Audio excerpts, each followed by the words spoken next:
Today, they also released, or on IGN's YouTube channel, a video where the cast goes through and talks about their characters. So we're going to watch that right now. Yeah. I didn't choose this path, but I will follow it. Where next? The two rivers. The old blood runs deep in those mountains. Let's hope it's prepared them for what's coming. Well, Rand is he's a sheep herder. He's a farmer boy, and he's the leader of the sheep. He takes care of the sheep with his father. He follows his heart often, and he makes decisions very impulsively. So I guess other people would call him stubborn, But I would say he's very lovingly and afraid. He's many things. I don't see him as a hero. I try to approach him in a very human way. In my book, it says Rand, hero, which I don't really like. I just want him to be, at first, he's just a sheep herder. He's from the two rivers. Matt is probably seen as the sort of light relief of the books and of the series, but he's much more complicated. I think his sort of inner monologue is very much like, I'm a bad person, like I don't deserve this, something to do with maybe like the poverty that he has and the ideas of sort of reincarnation and the stuff that you've done in a previous life coming into the fore. So yeah, he sees himself as quite a bad person, but his actions are always good. Matt's relationship with Rand is like, they've grown up together, they've known each other since they were kids, and they're very sort of banterous with each other. And yeah, I think I see him as sort of quite stubborn and quite, serious all the time, which I find quite irritating. I think I find both of them irritating. I'm not really sure why I'm friends with either of them. But they're loyal and loving and good friends to me. Perrin is one of... You seem to have thoughts, Mary Lou. I haven't seen these interviews either. Yeah, I have thoughts. I don't know if I want to talk about them because they're based on nothing but vibes. You are getting a sense of maybe you have some guesses for why Barney Harris is no longer playing Matt? Yeah, and that's why I don't want to talk about it, because it's based on absolutely no proof, nothing but vibes. But if y'all will let me just talk about vibes for a second. We're talking vibes. This is not real. This is foundationless. I get mad bad vibes from Barney. I have not seen any interviews with him. I haven't heard him speak for like an extended period of time until right now. I get really bad vibes from him. And then and let me tell you why. He's not smiling, he's not energetic, he looks pissed to be there. And the fact that he's talking about, like, I don't know why I'm friends with them. What?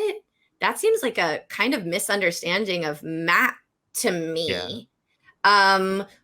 So maybe that's like the actor coloring Matt, because I think Matt knows exactly why he's friends with Perrin and Rand. They're best friends. They're best friends. So him saying like, yeah, I'm annoyed by them. Honestly, I don't know why they're friends with him. That feels like Barney's words and not Matt. Which I find quite irritating. I think I find both of them irritating. I'm not really sure why I'm friends with either of them. But they're loyal and loving and good friends to me. Perrin. He looks like, to me, he added on that last sentence. Because he had to. I get bad vibes. And then also this is making me remember the one line from the GQ article where the writer said that Barney made fun of his clothes, and then very shady said Barney has since been removed from the cast, and I won't talk about it. Did not like Barney. That writer did not like Barney and made it very clear while still being really professional. And so if the writer got bad vibes from Barney and didn't like Barney, and I'm getting bad vibes from this, I don't know, you guys. I got bad vibes too. He clearly doesn't care about the character or understand him. He doesn't. And, this is 30 seconds of his life from a day that is clearly cold. Sets rainy, are long, stressful. He could have, who knows how long he's been shooting. He could just be in a bad mood. And that's what we're sensing here, which is fair. Totally. Actors are in bad moods all the time, reasonably. And yet, Oh, yeah, as a professional actor, and I have been an actor since I was a child, not in like community theater, y'all, like on TV and stuff. It is your job to understand the character. One. Yeah, the fact that he's just saying, I find both of them irritating, really. It's like, you should know exactly what Matt thinks about his friends at this point. And that's not it. Yeah. So serious all the time, which I find quite irritating. I think I find both. It's interesting how he talks about Matt in the first person. Serious all the time. I mean, I would too. Which I find quite irritating. I think I find both of them irritating. I'm not really sure why I'm friends with either of them. But you know, yeah, but they're loyal and loving and good friends to. Yeah, Dad. And he goes, they're loyal and good. There's a producer off camera wildly waving him to change. Yeah, or he just has that voice in his head that still goes, oh shit, this is gonna get me in trouble. So he goes, yeah, they're loyal and they're good. Yeah, a lot of people, Mary Lou, agree with your vibes. Susan agrees. Matt's dad agrees. Kaitlyn agrees. Andrew agrees. Saber Bouquet agrees. Wheel Chisel agrees. You guys feel that? Yeah. I don't like him personally. I'm getting bad vibes. And just none of the writer of the GQ article was like, captured some of that prankster Matt when he made fun of my clothes. That's not Matt. Matt is joyful. Matt doesn't make fun of people. He plays pranks. Joyful. Yeah. Matt has never once Dagger Matt. Yeah, he'll be great at Dagger Matt, but yeah, he doesn't feel like Matt at all. There's no smile. Like, smile. He just looks fucking pissed. Like the whole thing, like when Matt is first, Moiraine first heals Matt in the Queen's Blessing in the Eye of the World. Rand knows Matt has been healed because he comes into the room and he smiles weakly, but he smiles. Don't like it. That's okay. No, we don't have to talk about this anymore, but I'm glad we're all on the same page. Super Perrin negative is, vibes. One of the Two Rivers gang that you meet very early on. He's sort of the gentle this is the giant guy I want to listen to. and like the village blacksmith, really. He's kind of grown up very close to like Rand and Matt, who you'll meet as well. And he's one of the main characters who you kind of will follow across the journey. I think they all have like something that they need from each other. Can we talk about something really fast?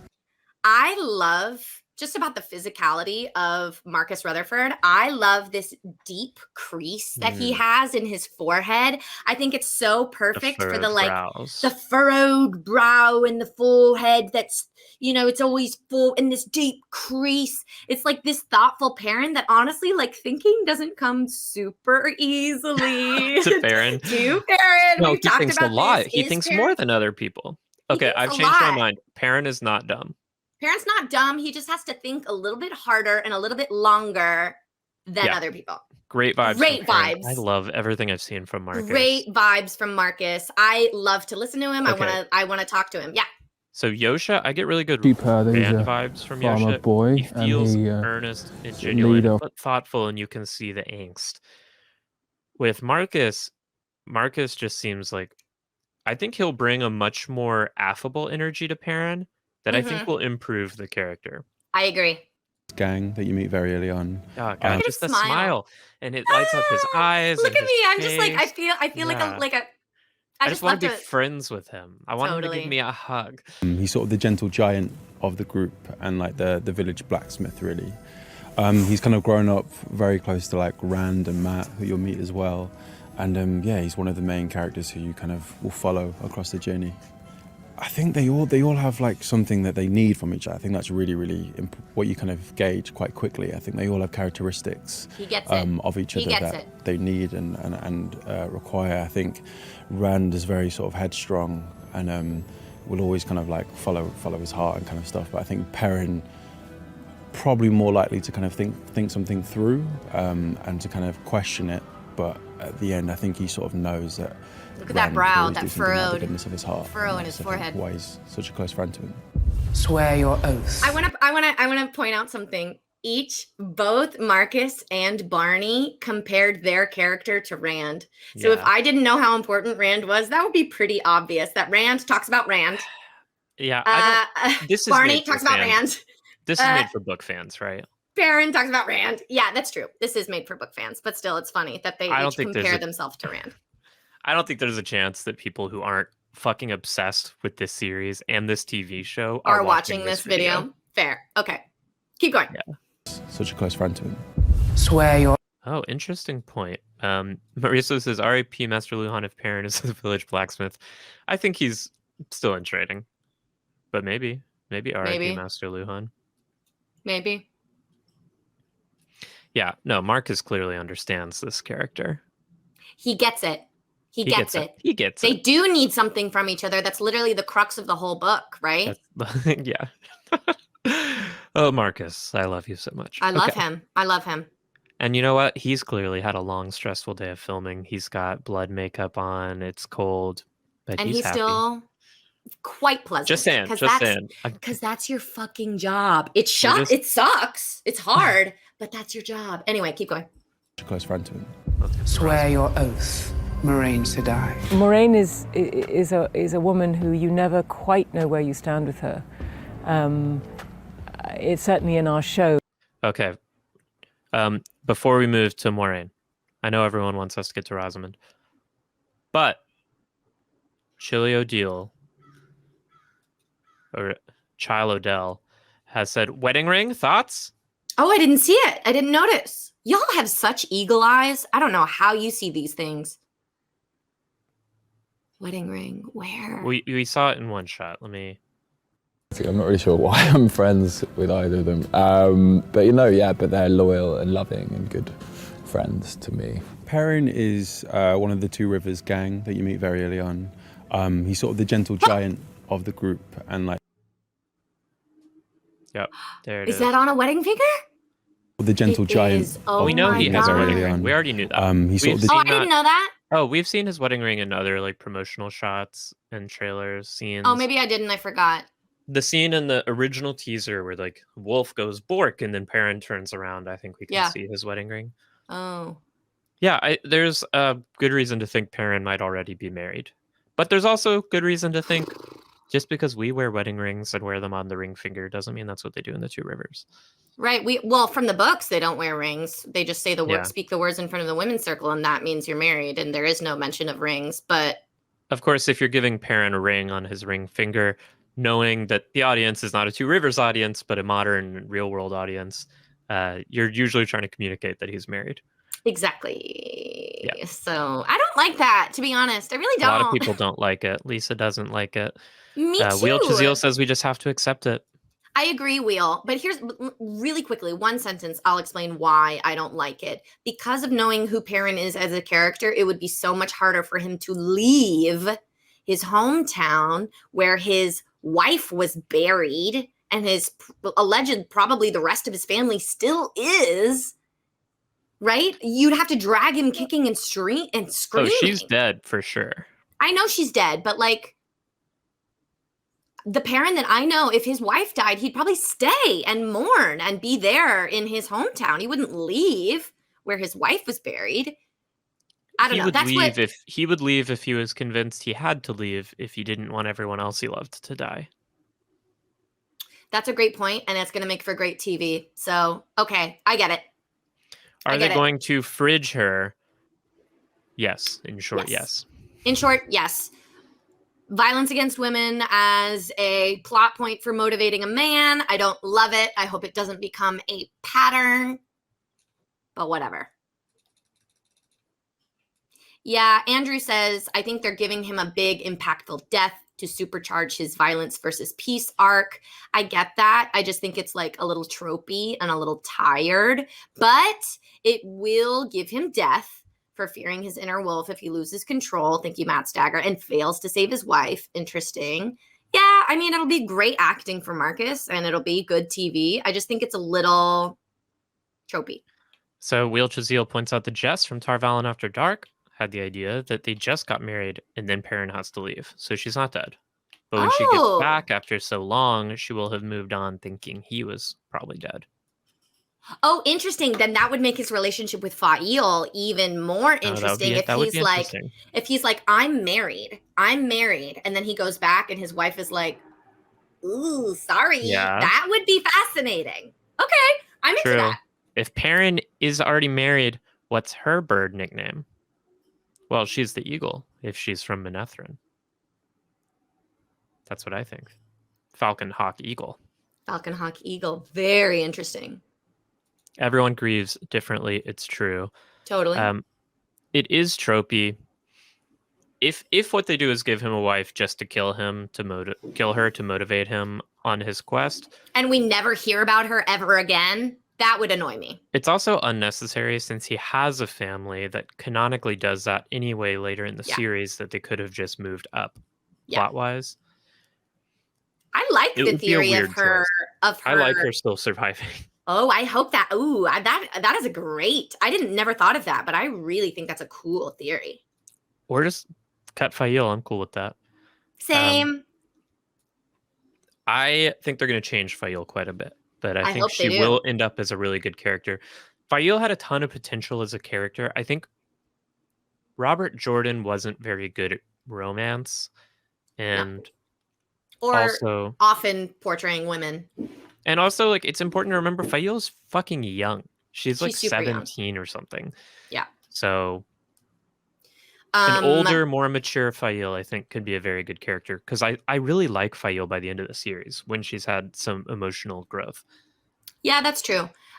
Remember how they changed? I know we hate to do this, guys, but I can't Married help it. Perrin is corny. Maybe. Maybe. Well, let's see how they do it first, but maybe. It might be.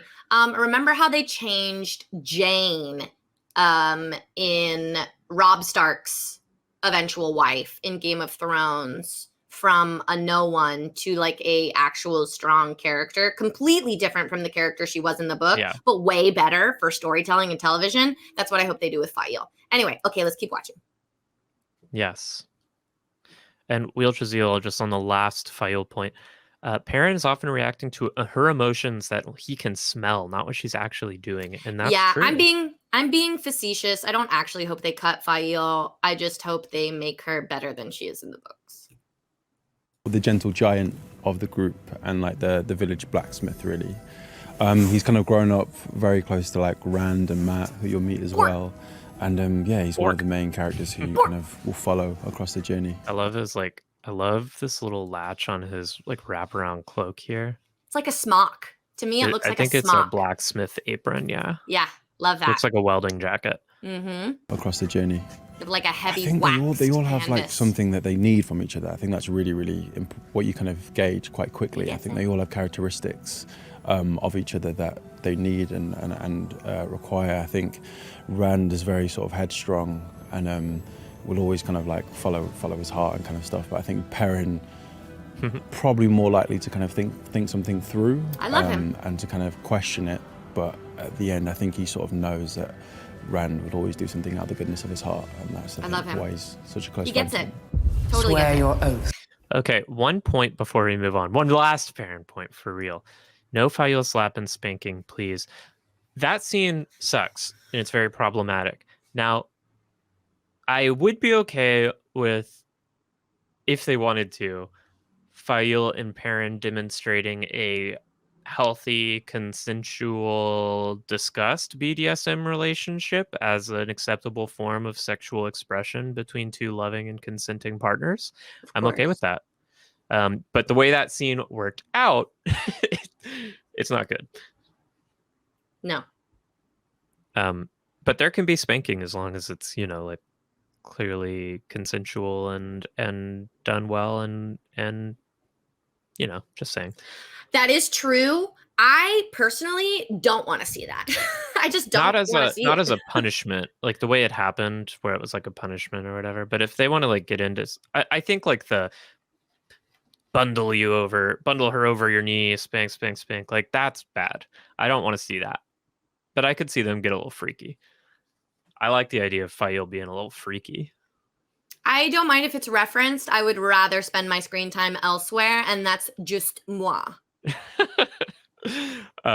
Book version though is bad. Yes, and it will be fixed. Gotta be. Okay, Maureen's part. Moiraine Sedai. Moiraine is a woman who you never quite know where you stand with her. True. Certainly in our show, she's designed to keep an audience guessing as to her motives. She's someone you always have to be on your toes. Interesting point on that. So we had our friend Vic, who has not read the books, react to the trailer, and go watch our video. Her main prediction was Moiraine breaks bad. That she is potentially a bad guy. So I think she had a lot of like funny predictions. Oh, you know, the Murdral is actually a good guy and a Trolloc becomes a friend. You know, a lot of funny jokes. But her one serious prediction, she was like, no, really, I do think Moiraine is going to break bad. And that is so fascinating if we keep an audience guessing like that as to, is Moiraine actually good? That is cool. Why Rand's arc. That's why I want to make sure we keep the Rand not knowing for sure if he's the dragon arc. Right. Because worrying he's being manipulated by Aes Sedai, I think, is good story. Yeah, that's part of Rand's major conflict, is not knowing if he can trust Moiraine. And in the books, to me, it seems obvious that we should trust Moiraine and that the boys are just being stubborn. But if the show makes it more gray and makes Moiraine maybe a little less easy to trust, then we can be with Rand on that journey of like, are you manipulating me? It's only obvious in the books because we get some very important Moiraine POVs. Exactly. So that's super cool. Yeah. Yeah, like Marisu says, Moiraine does do a lot of super illegal things. For example, balefire, that like in the show that we might be able to portray that as like dangerous and weird and maybe an example of why we shouldn't trust her. Yeah. Super. Okay, so Will says we don't need to go full HBO with it. This is going to be a sexy show. I hope you all know that. I don't for sure. It's we already get a shot of Egwene and Rand necky. Yeah, the issue with Game of Thrones in my book isn't the existence of sex and nudity. It's the fact that it's done without any respect for the women they're depicting. The women are depicted as objects to be ogled. For titillation instead of for a plot or character development. But if this show wants to respond to that idea by still being a very sexy show, but in a way that is full of enthusiastic consent and equal partners and, you know, respectfully shot, scened, and for the purpose of plot or character development instead of just to make the audience horny. Right. I think that's totally fine. Like if the show has sex scenes, I'm not going to be against it as long as it's done in those ways. Yeah. Definitely. Yeah, as SC2 English says, sexy is good. HBO is just porn. And not good porn. Like bad porn. Like sexy as objectification, no. Yeah. Depending on who's being objectified. I mean, I wouldn't mind seeing a couple well-turned calves. Would love a well-turned calf. You know there's going to be a scene when I mean, look, if they're objectifying Lan and Rand in the baths at Faldara, and there's a scene where like Rand takes off his shirt and all the Faldaran women are like laughing at him because he's all like modest. I think that would be hilarious. I would love that. I would love it. I would like to see a well-turned calf and an ample bosom. That's all I'm gonna say. The Lan nude hot tub scene has been confirmed. Right. Sex and nudity is good, but not when two other characters are talking. Yeah. I mean, are there even really any brothels? There's like maybe one or two mentioned, but there's not going to be any Littlefinger Tyrion talk and walks through the fucking brothels with or like Joffrey as backdrop. Or Joffrey shooting a naked woman with a crossbow in the vagina. Like, yeah, no, it's and all of the sexual violence in Game of Thrones was unacceptable. A lot of the sex and nudity was in the context of sexual violence against women, and that is unacceptable. There are zero brothels in the Wheel of Time world, according to Robert Jordan. Thank you, Will Chizio. Love that. I mean, I'm okay if there are brothels in the Wheel of Time world. I mean, sex work is work, people. It's the oldest. It's the oldest job in the world. And if the women in the Wheel of Time want to sell their wares, and they have full control over the selling, then sure, that's fine. We're going to see igloo sex. As I've already said, we're going to see Randall Thor invent cunnilingus in an ice cave, just like Jon Snow. That sentence just gets me every time. Just gets There me could be every male time. brothels too. Yeah, in a world that is actually sexual. I'm sorry. We don't need to talk about it. Go see our other YouTube video. I don't want to have this discussion again, Sarah. She brings it up all the time, how Jon Snow invented cunnilingus in an ice cave. He did. It's canon. Yes, okay. That was the worst part of our conversation, that I was forced to admit that you were right. So that's the worst part. She's right. She's not lying. That's the worst part. Okay, let's keep going. It's certainly in our show, she's designed to keep an audience guessing as to her motives. She's someone you always have to be on your toes with. You always have to be reading her on multiple levels, I think. She's surprisingly warm, although she's feared, so that makes an interesting balance, because there's a lot of talk about Aes Sedai in the world of the Wheel of Time. There are many people who've heard of Aes Sedai and have varying conceptions of what they are. You know, people believe they're monsters, people believe they're to be feared, people to believe they're in league with the Dark One. Some people believe they're a force for good, and all those rumors abound. And certainly, for instance, people in the Two Rivers, at the point that Moiraine shows up, they've never actually met an Aes Sedai. So she's greeted with a lot of suspicion and wariness and awe, and it's her job to disarm. She is a protector, but she's also an avenger, and she has tremendous power. Moiraine has a mission. She gets I it. mean, she's the character Rosamund who comes gets it. into our world with a direct sense of purpose and a mission to accomplish, a mission that's been with her since she was much, much younger, and something that many Aes Sedai are trying to accomplish, and she is determined to be the one to accomplish it. Lan is, She gets it. Yeah, she gets it. Just like Marcus, she gets it. Kaitlyn wants to see some Moiraine and Tom. Would Andrew knows that Rafe has talked about adding queer romances and wants to see some Moiraine Swan flashbacks. That's what I want And more than will anything. Say, I and Rin Sedai were having a little conversation with Sarah Nakamura, the book consultant for the show, on Twitter. I saw that. And Tell everybody. Let me just pull up that tweet. You guys, this is so exciting. When I read this, I got all Twitter-pated. I got palpitations.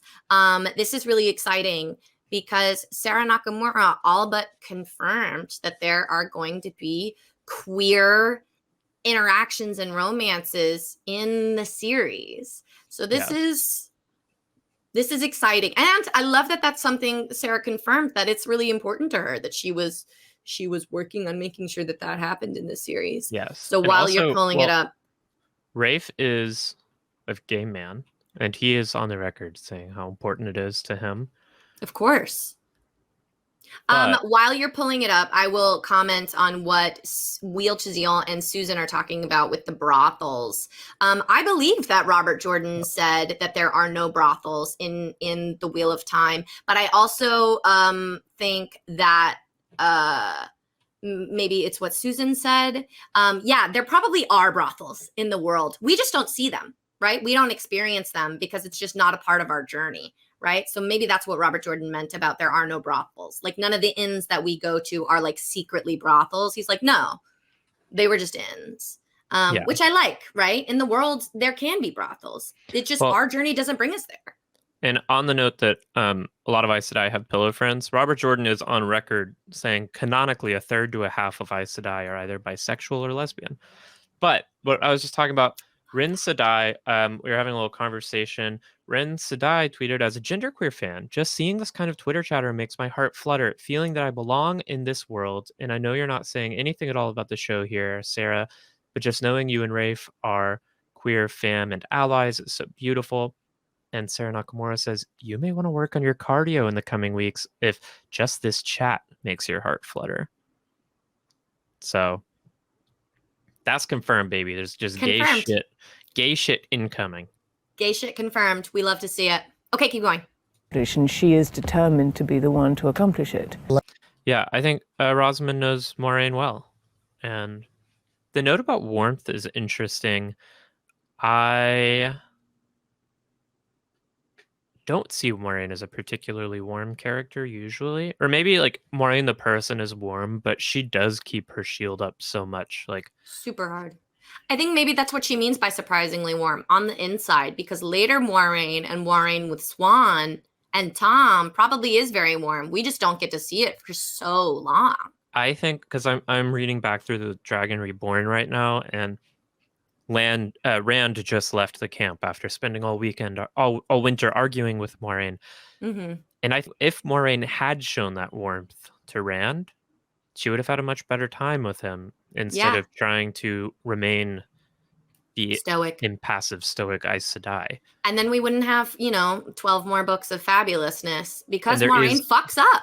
There is warmth between Moiraine and Lan, definitely. Definitely there is. And that's her mistake, is that she doesn't reveal this warmth. Wheel Chazil, what are you confused about? There's some discussion. I think I said Susan said something and Wheel said something else, and I think I mixed them up or something. I'm sorry, guys, if I was confused. I think the confusion's coming from me. SC2 Wingless said there are always queer relationships in WOT, but they seemed always in the background. Yeah, when we talk, Robert Jordan agreed. Said, of course there are gay characters and lesbian characters and bisexual characters. It wasn't important to mention it, but it will be in the show, and they will mention it in the show. Love that.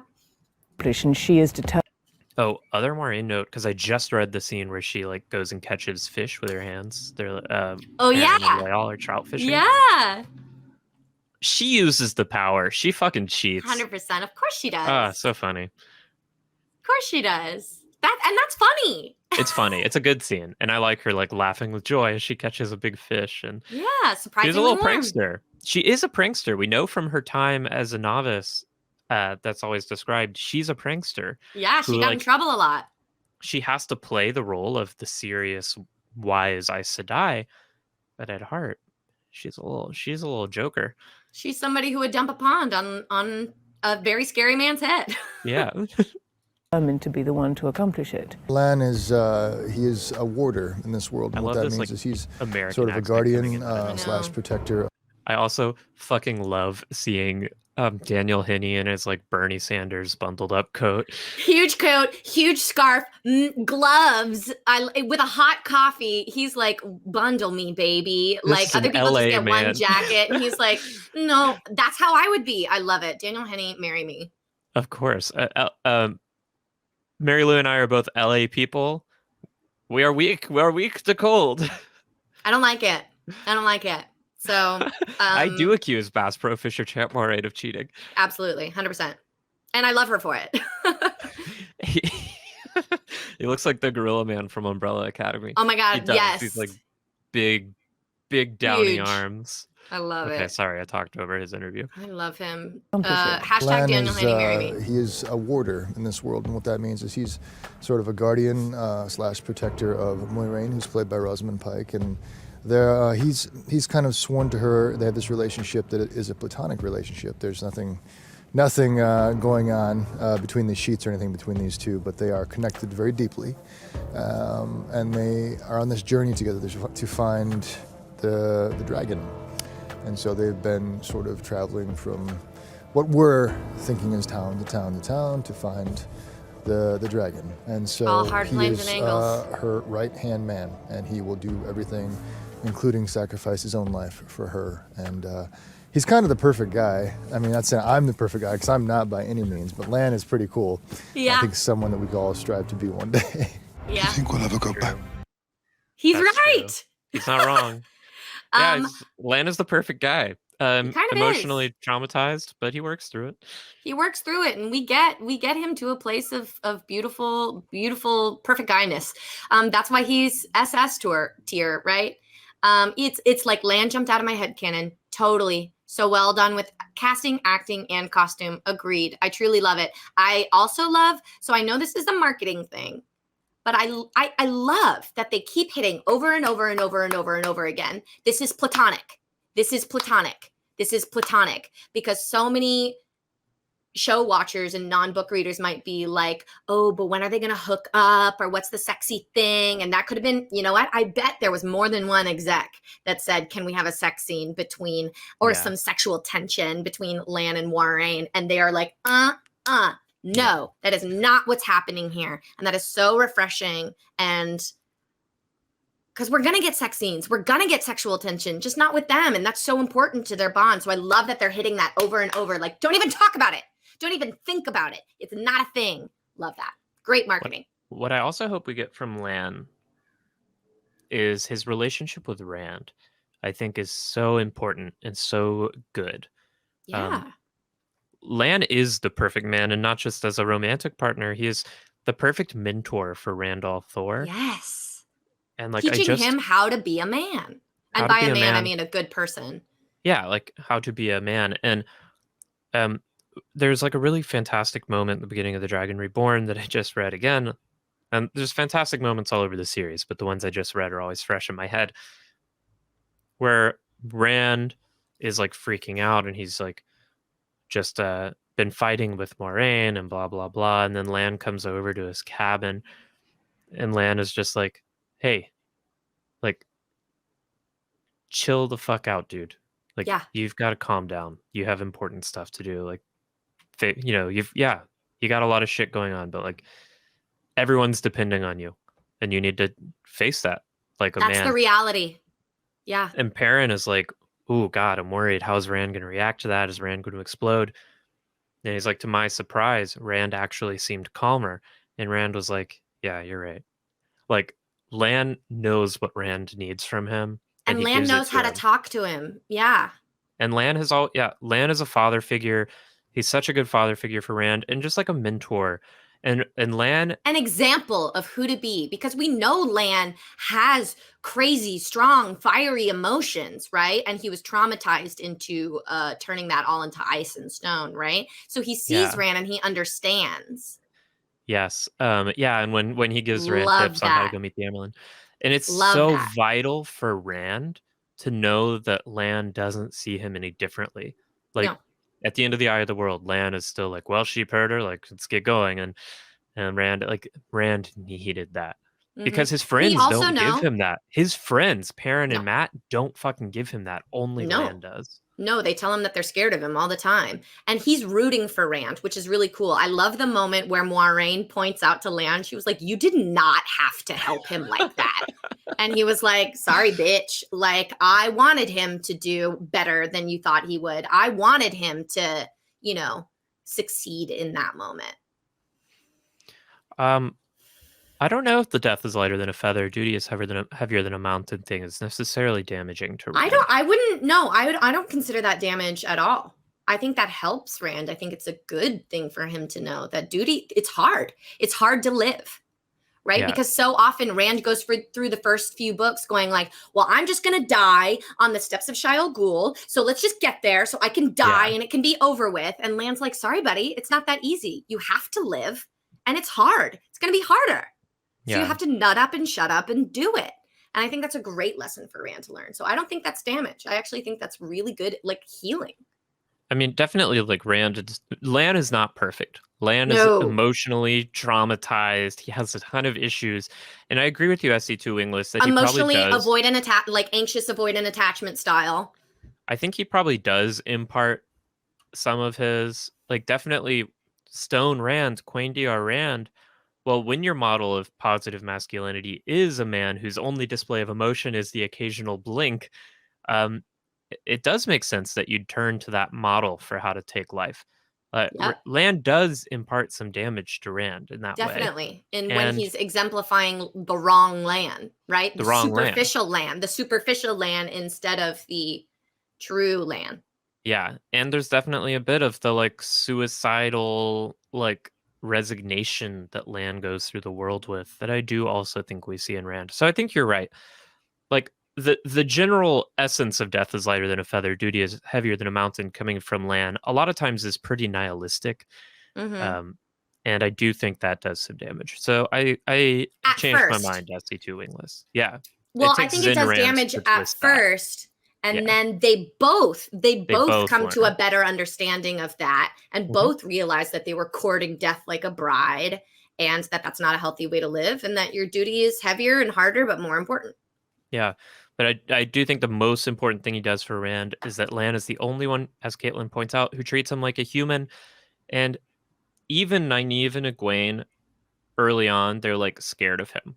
True. They're worried for him. Correct. They're always feeling ways towards him, and they don't turn away from him the way that Matt does, but they change how they feel about him, and Lan does not. Never. And that's the most important thing. Okay, let's keep watching. Okay. Oh yeah. Also, if you love someone, run from their advice. That is bad advice. Terrible Do not advice. take relationship advice from Lan. No. Bad. That anxious avoidant attachment style, not healthy. Anyway, but I really love Daniel Henney as Lan so much. Look at that face, all hard planes and angles. And he's kind of the perfect guy. I mean, not saying I'm the perfect guy, because I'm not by any means, but Lan is pretty cool. I think someone that we could all strive to be one day. Do you think we'll ever go back home?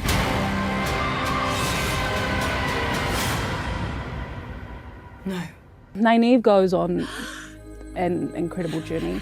She could be perceived as, well, she is very strong-willed, very forthright. She speaks her mind, which I love.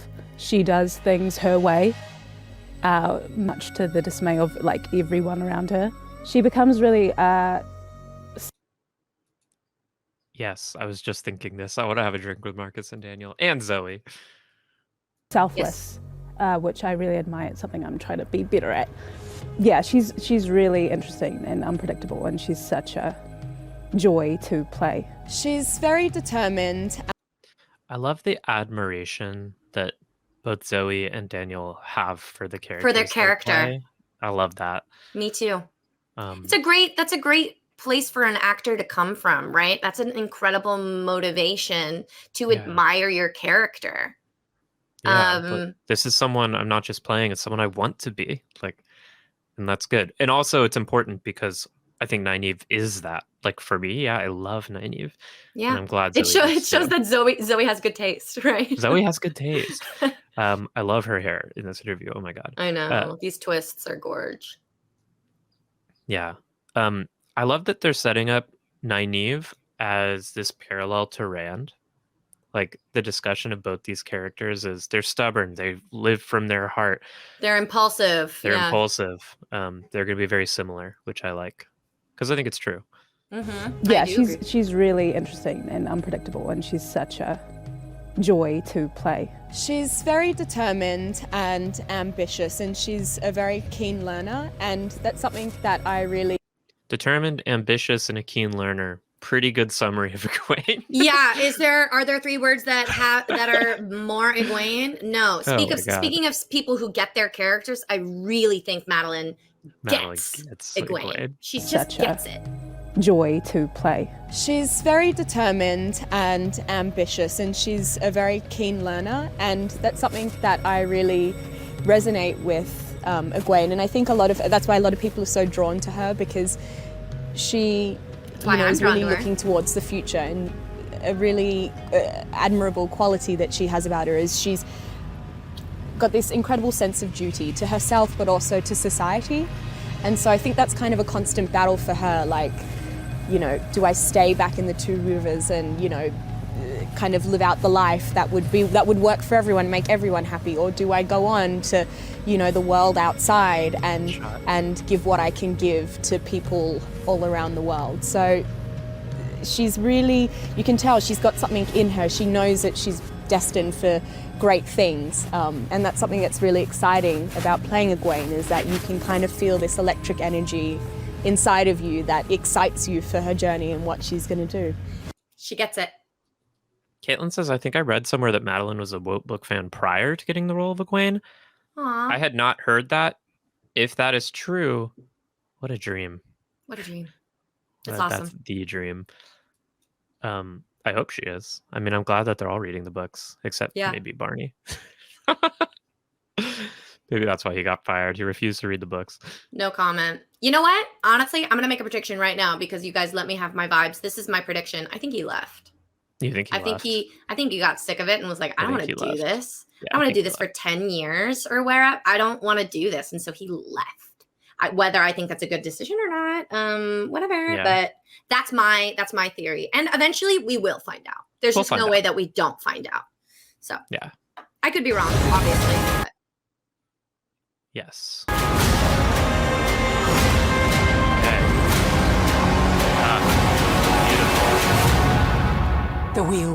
just as the wheel wills. Sick. That was great. I loved most of those interviews. Yeah, that was awesome. Yeah. And the one interview I didn't love, I loved talking about. So Yeah, thank you fun. for letting me, gossip, and thank you for allowing me to have my chisme. Marisa says she was racing Yosha to read the series and looked legit upset he was pulling ahead. And if that's not big Egwene energy. Exactly. Like, I also love that Egwene has this, like, which I find personally very relatable. She has this conflict between wanting to do well for the world and also wanting to be great. Yeah. Does that make sense? Like, to personally find success and be the best, be the youngest water carrier that the Two Rivers has ever seen, be the youngest accepted ever, be the most powerful Aes Sedai in 1,000 years. She really is drawn to personal greatness, but also does honestly feel that desire to do good for other people. So I find that very relatable about Egwene. Great point, SC2. Yeah, in contrast with the others, Barney's interview really sticks out in a negative way. Agreed. Like every one of these actors knows and loves their character. What do you think happened with the casting of Matt? I don't know. Well, okay, I have a theory. So first of all, a comment, and then my theory. The comment is, that's the best take they had. That is the best cut they had, and he still comes off as surly and uninterested. Because it would be because we'd notice. Yeah. Because we'd notice. Because we'd be like, hello, what? He's not in it. What happened? But that's the best take they had. That's the best cut. Okay, here's my theory. I think when they were auditioning, they maybe focused a little too much on Dagger Matt. I think he's probably going to give us really good Dagger Matt, because that's most of the first book. Yeah. Right? He gets the dagger really early on, and he's shitty for the first book. Dagger Matt is not cool. So he probably did great on all of that audition material and stuff. And then we realized that, like, he's actually not great normal Matt. That's my theory. Everyone, including Brandon Sanderson, has always said Matt is the hardest to get right. Absolutely. We know that. I know think Brandon should be true, Sanderson but Brandon struggled. Yeah. Brandon struggled with Matt. Brandon totally didn't get Matt going into his first book. No. I think Matt's hard to write. I don't know. Real Matt is happy and go with the flow. And Kaitlyn, I think that's the true thing. Like, Matt has to be, for the rest of the series after the Dagger arc, the keys about Matt are charisma. Like, so charismatic, he doesn't even realize he's charismatic. Right. And flexibility. Just like a quick smile and joy. And I think and smart and quick. Quick wit. Those are the three things. Quick, joyous, and charismatic. And that is not what I got from the Barney interview. No, I got surly, I got laconic, I got resentful. Yeah. Which is Dagger Matt. Which is the story of a girl. And I don't know why that just popped into my head right there, but I couldn't not do it. Oh, SC2 makes a great point, aside of Matt, that I also love, and it's overlooked often, but is really, throughout the entire series, is his curiosity and his wish to learn new stuff. How he tears open the fireworks, right? How he blows a hole in the wall of the stone just to see what happens, right? He's always doing shit like that. Yeah, and he's a tester. He's a tester. Love Matt. And yeah, no, I don't think Barney is it. I don't think Matthew, I will be very upset if they reference the casting change at all. I disagree. I disagree with that. I don't want a meta joke. I think that's amateur shit. No offense, but I think that's amateur. Yeah. Just like we have 7 Batmans and they're all the same Bruce Wayne. That's what I hope happens. He has to be an innocent little boy.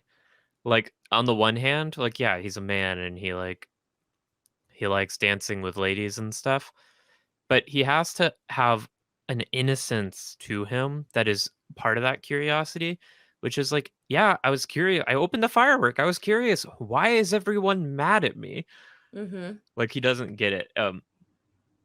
And I don't know Barney. I don't know him at all. And as I said earlier, that 30 seconds could have been just a shitty day for him. We all have them. This isn't really a comment on Barney as a person at all. Mine is. But I don't think the energy that Matt needs is like sort of cynical. Matt's not cynical. Matt is, I don't know. He's not cynical. I don't know what he is. He thinks he's cynical, but he's not. He's cynical, but he's not really. No. Perrin is way more cynical than Matt. Like, you have to be an optimist to go up against, 1,000 to 1 odds like Matt always does and go, okay, I'm going to do my best, right? Like, let's give him something. You have to be optimistic in order to confront those odds all the time. All the time, he's confronting insane odds and he always goes, okay, what are we going to do, right? That takes an inherent optimism. Just a thought. Yep. Okay. Let's what do we got left? I mean, we've been streaming for like 2 hours now, Mary Lou. I know, and it feels like there's always so much more to say. Y'all in the chat today are just on point with your shit. Thank you for talking with us. These streams are so much fun, and 90% of it is because I get to talk to you guys. The other 10% is I get to talk to my best friend Sarah. But like, this is so much fun. Yeah. Marisa says Barney doesn't look like he could charm a girl into his lap with a wink and a smile. Yeah, Not Barney's not. Barney doesn't charm a girl. I think lots of girls would be into Barney because of the bad boy, I can save him energy. I do think he's very good looking. He's very attractive. His vibes, I mean, girls catch vibes, right? And he's got bad vibes, and I wasn't the only one to get it. You got it. The whole chat got it. Anyway, bad vibes. Bad vibes. We'll withhold further commentary about Barney until we've actually seen more than a 30-second interview. Wheel Chazille says, Mary Lou going hard into the paint. I got all the smoke. I am here from the smoke, and I want it. And listen, I know that makes me, like, that's problematic, right? Because I don't know Barney. But but I'm here. So much Barney hate reminds me like when children act angry at parents after parents leave them crying. Yeah, you know what? I don't get that. I guess part of the question is, would we still hate Barney if we knew he was going to be there for season 2? I don't know if I'd hate him. We don't hate Barney at all. We don't know him. This is just purely vibes, not resonating with the character. I still definitely would have gotten bad vibes from that interview, and bad vibes from the way the GQ author described him. Yeah. Okay. And they are kind of changing him a bit, as Andrew points out, with the emphasis on the poverty in the broken home, which could maybe, so I will say, to play Shaitan's advocate, Matt's character seems to be changing the most from the books. So maybe Barney is just like, right. I'm not getting a clear direction here. And maybe the fault is on the writers. But I don't know. That is a good point from Shaitan's advocate. I absolutely think that could be a huge part of it, because they definitely are changing Matt's character. If they're changing him to be a dark boy with a criminal past, an unsavory boy, then I could see why, as an actor, Barney would be like, yeah, I get that change, but what I don't get is how I can be this new thing and still be friends with these two pure, eager goody-goodies, Perrin and Rand. Right. And maybe they didn't give him a good answer to that. Yeah, for the record, I hope they don't give him a criminal past. I hope they give his family a criminal past, so he's got this reputation while not actually having done any of those things that would bump against the personality that we know Matt to have. That's but we'll find out, won't we? We'll find out what they're doing. We don't know. And it's already done, so it's too late to change it. Friends, thank you so much for joining us. Mary Lou, where can people find you when you're not on the stream? You can find me at Mary Lou Larry Moo on Twitter, Twitch, and Instagram. And you can find me at Spear Maidens on Twitter and on our channels, Maidens of the Spear on Twitch and YouTube. And we're so happy to have had you. We had a really good time. We hope you had a really good time and enjoy the rest of your Friday. Oh, ooh, I might have a special little stream I'm doing later. I'm trying to schedule a time to make my dad watch the Wheel of Time trailer. Yes, do it. He's on book 4. He's been reading them. Dad, so you might get to meet my dad. Have a good weekend, everybody. Bye.